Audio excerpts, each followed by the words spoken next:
Coming up next on the SPNN Forum, we welcome Ini Augustine, founder of Project NANDI.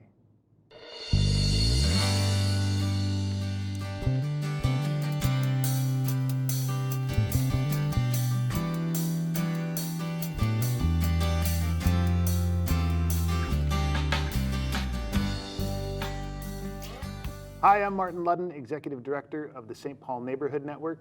We're here today in the Kwame McDonald Studios for the SPNN Forum with Ini Augustine, founder of Project NANDI and organizer with Midway Mutual Aid. Ini, welcome back to the SPNN studio. Feels good to be home. We're glad to have you.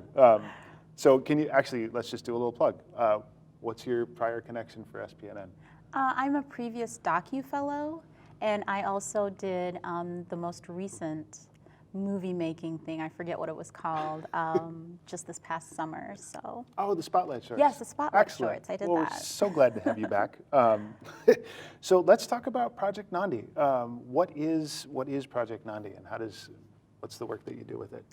Project NANDI is my program to close the digital divide for children of color, attending school in the Twin Cities, doing K through 12 education. And how did you come to that work? Sure. Well, I am a network engineer, and I had been refurbishing computers for a while. I started a B corporation called Technologist Computers. And then around that time, George Floyd happened and COVID-19 happened. And so I named Project NANDI for Queen Nandi of the Zulus, mother of Shaka Zulu, the greatest king of the Zulus, who is history's most famous single mother. So that's how I started Project NANDI. Right on. And so what work are you doing to close that digital divide?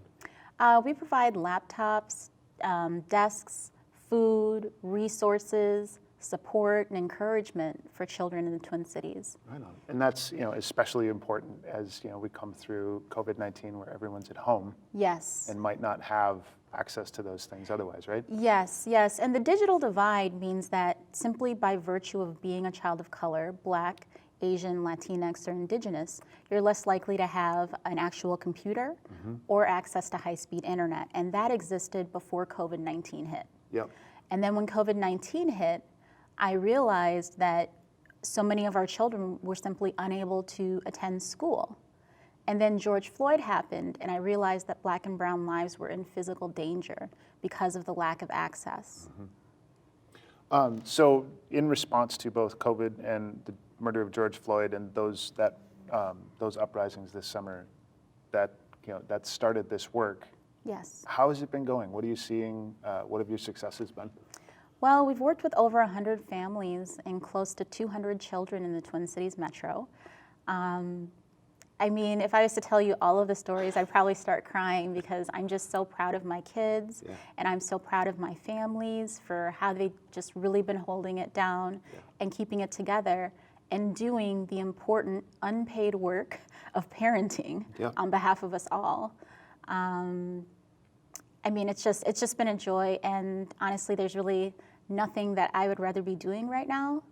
As a Black woman in technology, the tech sector is so overwhelmingly white, overwhelmingly male, and highly toxic. If we're gonna be in a pandemic and I'm worried about our existence, I would certainly prefer to spend it with my friends, my neighbors, and kids. Which is an opportunity, kind of unforeseen maybe, but I think there's been kind of a coming together and a realizing that this way we were doing things wasn't working. Yes, I've actually talked about it so much. One of the strange side effects of being in a pandemic is that I feel more whole than I did before, in that because of the situation, before everything happened, there were parts of myself that were very unwelcome in most spaces. Just, since the world isn't really designed for Black women. Right. And especially not the tech world. Exactly. Yeah. And so there were certain aspects of myself, whether it's being a mother or being, Black or being African, that weren't really welcome in those spaces. But because of COVID-19, it's, this is what it is. Right. If you want me, I'm here. Otherwise, I gotta go. Right. Yeah. I have other things to do. And so that's been oddly freeing. Yeah. Yeah, and I think, we also have had this opportunity, maybe opportunity is a euphemism or a generous word, to be more connected to our immediate families and our households, and also to our neighbors. Absolutely, absolutely. I mean, especially through the work that I do with the Midway Mutual Aid group, I've gotten to know people that I wouldn't have known otherwise. I've gotten to help people that, I wouldn't have thought about helping otherwise, and I feel like my family's grown tenfold. Yeah, and it's that family of choosing, but also of necessity. Exactly.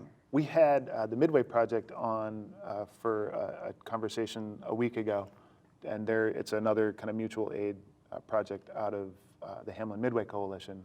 But can you talk a little bit about, and I think Project NANDI works on a similar model, but talk a little bit about maybe more the historical side of what mutual aid is and how it works? Sure. I mean, a few years ago, I did a fellowship with Nexus Partners called the North Star Black Cooperative Fellowship, where I learned more about the history of cooperation amongst Black people.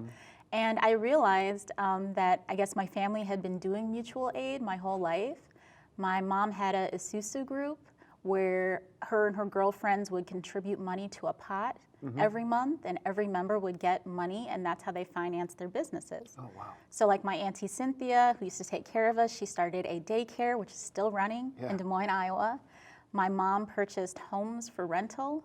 At one point, she had like 20 houses in Des Moines, Iowa. Wow. And the various women went on to like build viable businesses. And I didn't realize that that was mutual aid. Right. So the history of mutual aid is like very, very ancient. And then, here in America, I didn't realize that that was one of the major ways that slaves were able to survive and purchase themselves out of slavery. And then after slavery, build funds to be able to plant crops and get equipment. Yeah. Well, and especially in a situation then, and I think even now we see where you're not going to get that funding out of venture capital or traditional banks or traditional lending. So there has to be like a parallel outside system in order for that to work. Yeah, I mean, I think there's been a lot of reports about how few businesses of color got, the support like PPP loans and SBA loans. And we were largely abandoned during this time. And without, mutual aid and, again, the support of our community, we wouldn't be here to talk about it today. Right. I like that.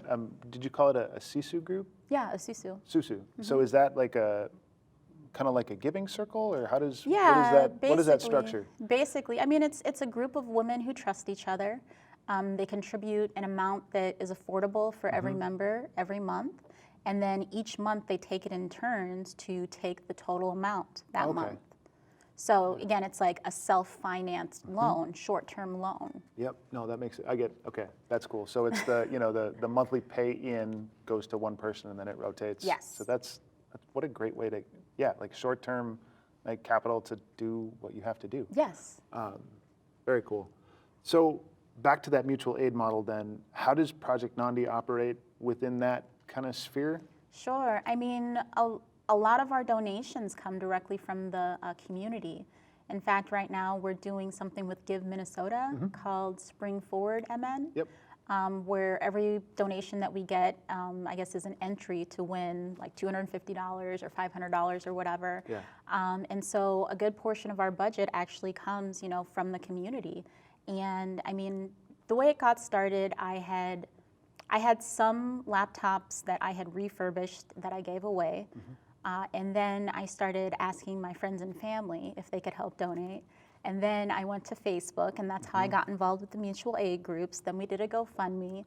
Then we got a fiscal sponsor. So we've just been kind of building from that. And again, I mean, a lot of the referrals that we get for people that need help are people in the community, non-English speaking people that are not on Facebook or Instagram, that are not going to see a television ad. And so really we are built by and supported by community. And while those people might not be in those spaces, they have neighbors that are. Exactly. Or friends that are. Exactly. And they're getting referred in that way. Exactly. So we've been able to reach populations that most nonprofits would be thrilled to, whether that's the East African Somali population, whether that's the Khmer, Hmong population, African American, indigenous. Some of our families are homeless, even. I've set families up in hotel rooms. These are people that are supposedly hard to find, Right. but somehow they found me. Yeah. Yep. Yeah, that's a really good call out, and I think there's a lot of there's trust that happens in a neighborhood and with neighbors, and in a mutual liberation mindset. Yeah. Like it's the quote from the Aboriginal movement in Australia, where like, if you see your liberation tied up in mine, then let's walk. Yes. But Yes, and that's really what it's been like, because Technologist Computers is a B Corp that is Black run, and the purpose of our existence is to provide education, employment, and security for Black communities. But the families that we serve are a range of Black and brown people. And that's something that I'm really proud of, that Black liberation includes all of us. Yeah, and that's perfectly said. What else do you see? Because I think, as you're working with these families and you're seeing, okay, you need a computer, you need an internet connection, it's not just that, I would imagine. No. So are you connecting in other ways too? Well, yeah, I mean, and again, there was a certain element of privilege, even as a Black woman, knowing some of these challenges that families, were facing. I naively thought that I would be able to just drop off a laptop, maybe do some tech support and get out of there. I show up to the house, the utilities are almost being cut off. We've had to pay utility bills. Sometimes there is no internet. I've had to use my Karen voice on the phone with the internet company to get them out here today to hook it up.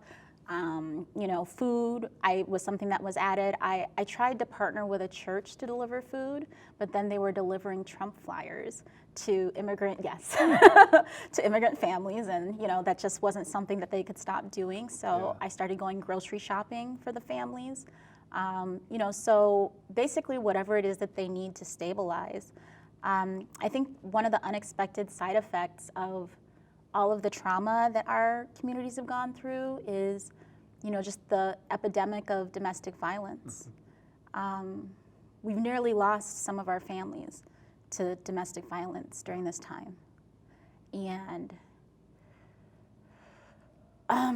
it's been a time. But whatever the families needed to stabilize and stay alive through that time is what we've been able to help provide. Yeah. So are you acting then as kind of you provide what you can through Project NANDI and through kind of these mutual aid networks. Are you also referring out to more institutional nonprofits? Or are you really taking care of this in community? Well, because of institutionalized racism, a lot of the abuses are reflected, unfortunately, in some of our nonprofits. And so there are very few that I trust with my families. I say my families like they really are my families, because, I care how they're treated, that they feel respected, that they're not going to be taken advantage of. So it's rare that I'll refer them onto a nonprofit, but there are a couple nonprofits that I have been comfortable referring people to. But again, largely it has been through the mutual aid networks. If a family needs a place to stay, I use the Facebook group and I say, hey, we have a homeless family that needs a place to stay for 3 days. Or, we have, a mother that is trying to get away from an abuse situation. Can we fundraise her, to be able to move? I have a family that needs, formula or diapers. Does anybody have any extras? And so largely we've been able to kind of utilize what we have to take care of our people. Yeah, and that's been, what I've seen, and I picked up on social media, through the uprisings and the early kind of COVID lockdowns. I see so many requests like that now. It's like, hey, I got a family needs a house, somewhere to stay, like that stuff. And it gets answered, and it gets answered quick. Yes. And it's such, and from my side, coming from, a more of an institutional background, it's like how quickly community can move so quickly. Yes. And that the institutional side of things, aside from the kind of baked in institutional racism that we're trying to attack, it's just, we're not that fast sometimes. Well, and that's one of the things that I actually commented on, was that I doubt I would have been able to do what I do if I had been part of an official nonprofit system, because I didn't realize that most of the time when nonprofits get money, that money is kind of allocated for a budget. So it's kind of you're bleeding from the head and you go to a hospital and they're like, oh, that looks terrible. We're out of head wound money We're out today. of head wound money. We can give you a soda. Yeah. Good day. Right. You know, and if I had been part of the official structure of nonprofits, like I wouldn't have been able to immediately pivot to respond to the very real human need in front of me. Mm-hmm. If you are just joining us, we're here in the Kwame McDonald studio at SPNN for the forum, and we're talking with Ini Augustine about Project NANDI and mutual aid in the last year or so. Thank you, Ini. And I think we're talking about that kind of the speed at which a community can move. Mm-hmm. I think there's also, when you look at a nonprofit budget or kind of where those funding streams come in and the reporting needs and this kind of like, there's this attitude that like, if someone gets something that they don't deserve, exactly, it's not okay. Exactly. But with mutual aid, it just, you trust. You just trust. I mean, because, yeah, again, there's this whole, I think capitalism has like so affected and skewed our perceptions of human beings. It's like we have to be justified in existing. It's like, oh, you need food, why? Like, well, because I'm alive. Like, hello. That's why I need food. Like, I shouldn't have to. So that I can continue to be alive. Exactly. I shouldn't have to answer a questionnaire and show an ID. You know, I mean, those are legitimate requests.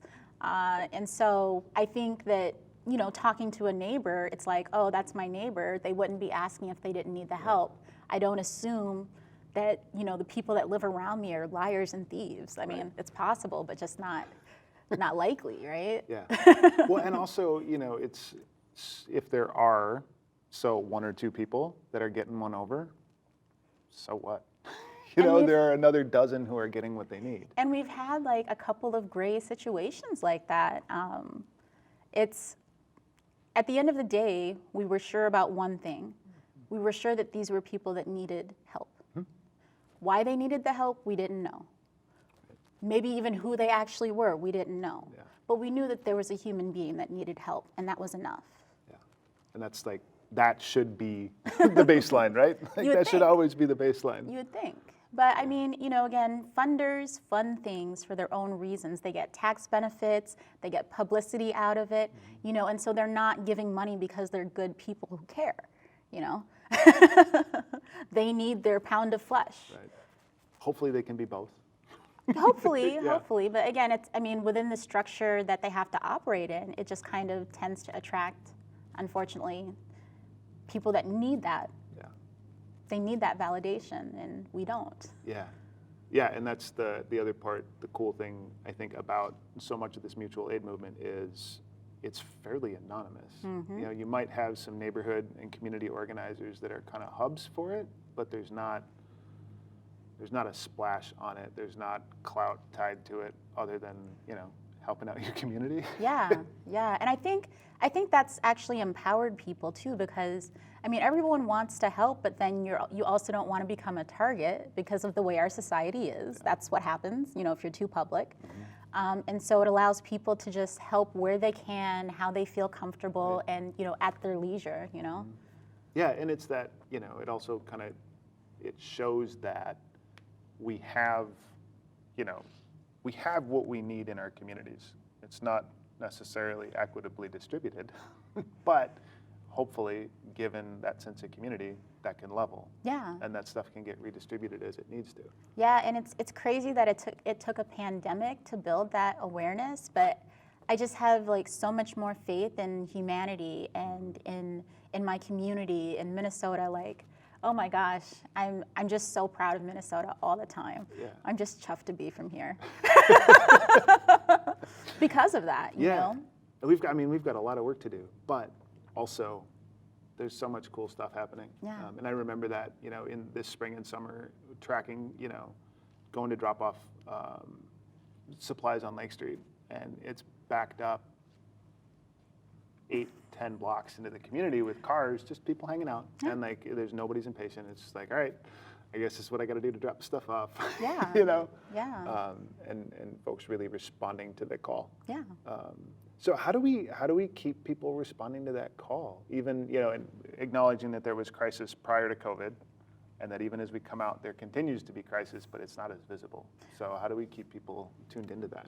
Well, a couple different ways. I mean, you can join the Midway St. Paul Mutual Aid group and respond to requests. I mean, as much help as people do get, there are a lot of requests that don't get met.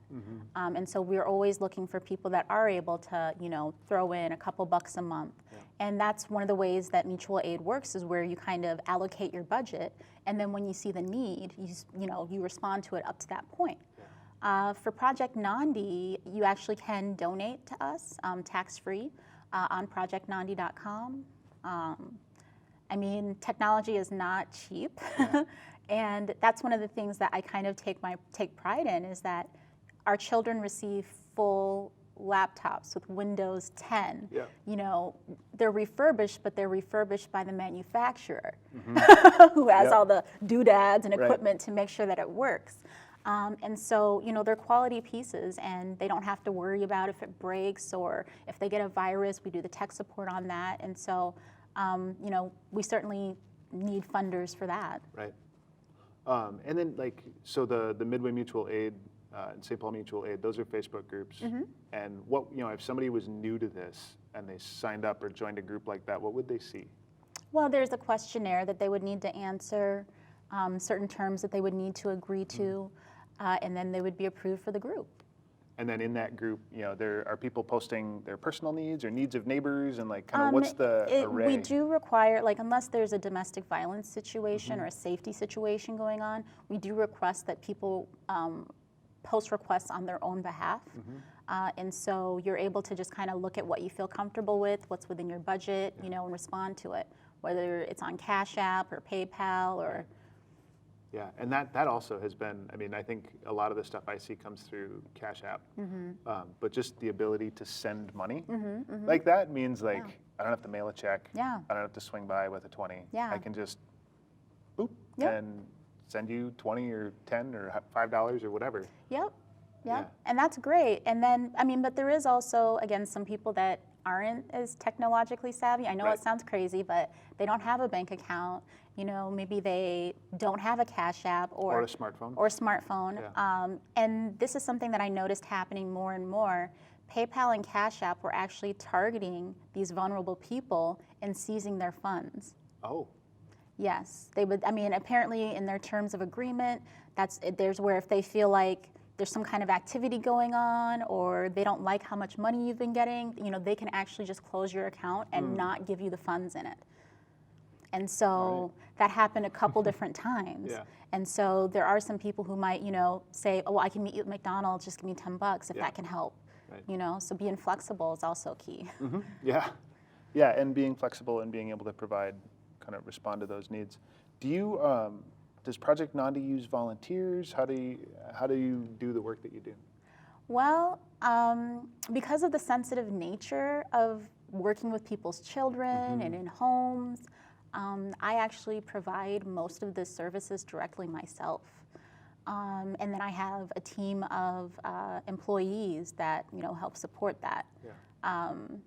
So we want to work with volunteers, but we don't have the capacity. There's background checks, there's scheduling, there's training.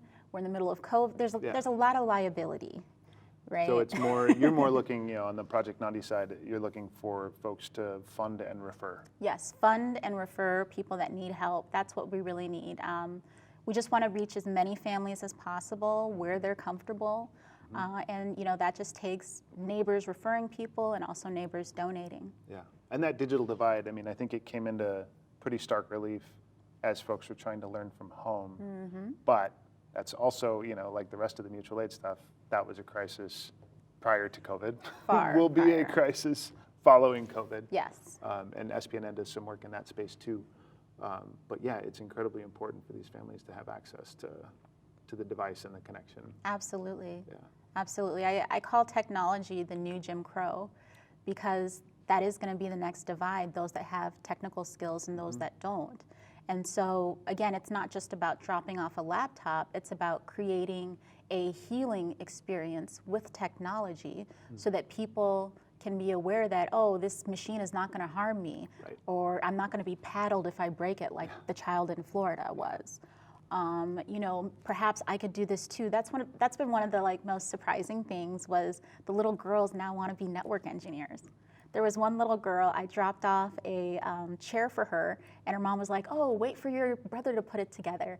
And as I was talking to her, I was like, "Yeah, I'm a network engineer." You can put that chair Yeah, together. no, I didn't say that, but she did put it together herself, and she sent me a picture of herself, her and her little brother putting together this chair, following the directions, and like just.